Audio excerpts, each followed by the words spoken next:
మొరటోడు అని వాళ్ళు వీళ్ళు ఎన్నెన్ని అన్న పసి పిల్లవాడు నవ్వాడు.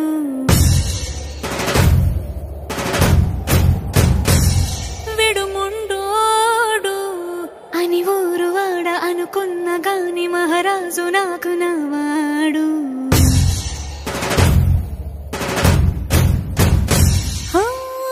మాట పెడుసైనా మనసులో వెన్న రాయిలా ఉన్నవాడిలోన దేవుడెవరికి తెలుసును నాకన్నా. సూసేకి అగ్గిరవ్వ మాదిరే ఉంటా